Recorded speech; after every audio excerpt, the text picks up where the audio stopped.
अमेरिकी राष्ट्रपति Donald Trump ने कल संयुक्त राष्ट्र के मंच से भारत की बात की।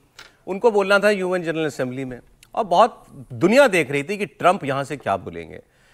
तो लेकिन ट्रंप साहब ने किया वही जो उनको करना था, वहां से भी भारत का नाम ले दिया, चीन का भी साथ में नाम लिया और हम पर आरोप लगाया कि हम युद्ध की फंडिंग कर रहे हैं यूक्रेन के ऊपर, जो रूस ने युद्ध छेड़ रखा है।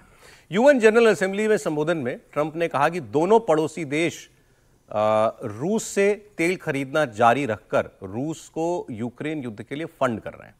ट्रंप ने नेटो देशों को भी रूस से एनर्जी खरीदने को लेकर सीधी चेतावनी दी। उन्होंने कहा मैं बड़ा हैरान हूं कि चलिए ये चीन और भारत, हम पर तो आरोप पहले से लगा रखा है, तभी हम पर ये 25% की पेनल्टी भी लगी हुई है कि ये तेल खरीदते हैं, ये फंडिंग करते हैं, तो इसमें नया कुछ नहीं था। और अब भारत में किसी को फर्क भी नहीं पड़ता। ऑनेस्टली बात तो ये है, क्योंकि भारत सरकार तो कोई नोटिस लेती नहीं।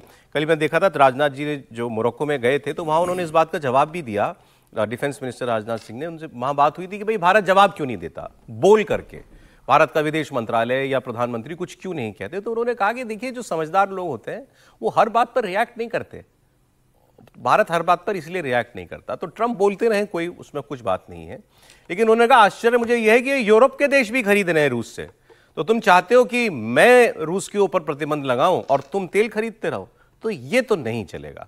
तो उन्होंने भारत चीन के साथ साथ यूरोप की भी बात की, आपको सुनाता हूं। China and India are the primary funders of the ongoing war by continuing to purchase Russian oil.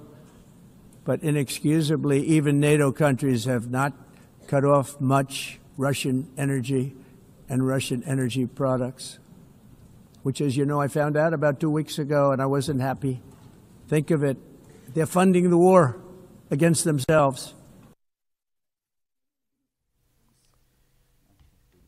अब ट्रंप ने फिर इसके बाद जो दूसरा, वो तो व्हाइट हाउस पहले ही बता चुका था कि ट्रंप साहब ने दुनिया में 7 जंगें रुकवाई हैं और वो इसके बारे में भी बात करेंगे, तो ये उन्होंने किया भी। अपने भाषण में डोनाल्ड ट्रंप ने नोबेल प्राइज का जिक्र किया और कहा कि लोग कहते हैं कि मुझे 7 जंगें रुकवाने के लिए नोबेल जैसा पुरस्कार जो है मिलना चाहिए, लेकिन मेरे लिए असली पुरस्कार ये है कि लाखों लोग अब हिंसक युद्धों में मारे नहीं जा रहे हैं।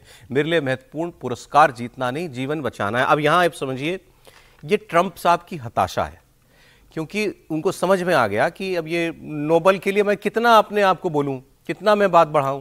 भाई भारत जैसा देश भी मुझे नॉमिनेट कर दे तो बात समझ में आती है, तब तो कुछ वजन भी आएगा उस बात में। और हमसे तो नाराज भी इसीलिए है ना कि हमने नहीं किया, पाकिस्तान ने झट से कर दिया था इनको नॉमिनेट।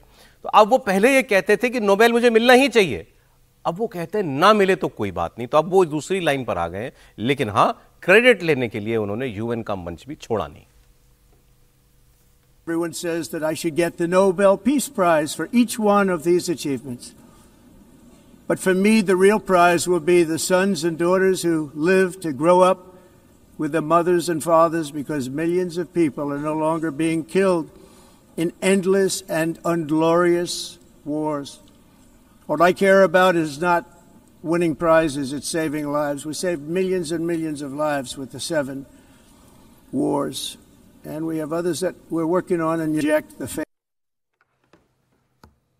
अब ट्रंप साहब ने कितनी जंगें रुकवाई, कितनी वो नहीं रुकवा पाए, ये तो अलग बात है। लेकिन ये कि नोबेल उनको मिल जाता तो शायद वो इतिहास में उनका नाम वो दर्ज हो जाता। और खासकर जब ओबामा को नोबेल मिला हुआ है तो वे चाहते हैं कि कम से कम मैं वहां तो पहुंचूं, मेरी उतनी तो चर्चा होनी चाहिए दुनिया के अंदर। लेकिन ऐसा जो है वो होता हुआ दिखाई दे नहीं रहा है। तो यूएन के मंच से भी राहुल जी भारत की बात, भारत फंड कर रहा है लड़ाई को। एक बार मोदी जी बोल दें बस कि हाँ दिया। बात अजीब बात है, उन्होंने जिस मंच से वो बात कर रहे थे, उन्होंने यूएन की कितनी छीछा लीडर की है, ये आप सोचिए। यूएन को उन्होंने ऐसी संस्था बताया है कि जिससे कुछ नहीं हो सकता है।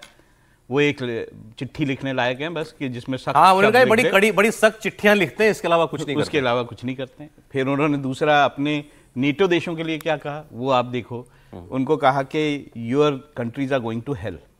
अच्छा, your countries are going to hell. ये उनके शब्द हैं कि आप जिस तरह से इमिग्रेंट्स को आने दे रहे हैं, आपकी जो देश हैं वो जाएंगे, बेसिकली भाड़ में जा रहे हो तुम।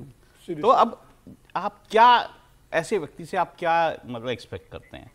आप बार बार ये करने की कोशिश कर रहे हैं कि मैंने ये जंगें रुकवा दी। आपने जंग रुकवा दी रशिया वाली, इतनी आप आए थे तो आपने कहा था मैं 10 उसके लिए दिन तो में देखिए रुकवा उन्होंने दूंगा। खुल के ये कहा, वो मान रहे हैं इस रुकवा बात को दी। कि मैं कह मुझे रहा था ना। उन्होंने बोला ना कि ये मुझे लगा था कि मैं ये जंग बहुत जल्दी रुकवा दूंगा, लेकिन मैं नहीं कर पा रहा हूं क्योंकि पुतिन अरे अड़ गए। इजराइल वाली रुकवा लो, उसकी उसको बात तो ही नहीं फंड करते हो, उसकी उसको बात तो ही सारा नहीं कुछ करते। करते हैं। इजराइल वाला तो उसकी बात ही नहीं करते। नहीं, अब सर वहां दो मामले हैं, या तो नेतन्याहू इनके हाथ में है नहीं, या आप पर्दे के पीछे से साथ में हो और सामने बोलते बिना हो। अमेरिका बात के ज्यादा सही है। नेतन्याहू कर सकते हैं क्या ये सब? दूसरी बात ज्यादा सही है आपकी। मैं ये बोल रहा हूँ बिना अमेरिका के क्या इजराइल ये सब कर सकता है?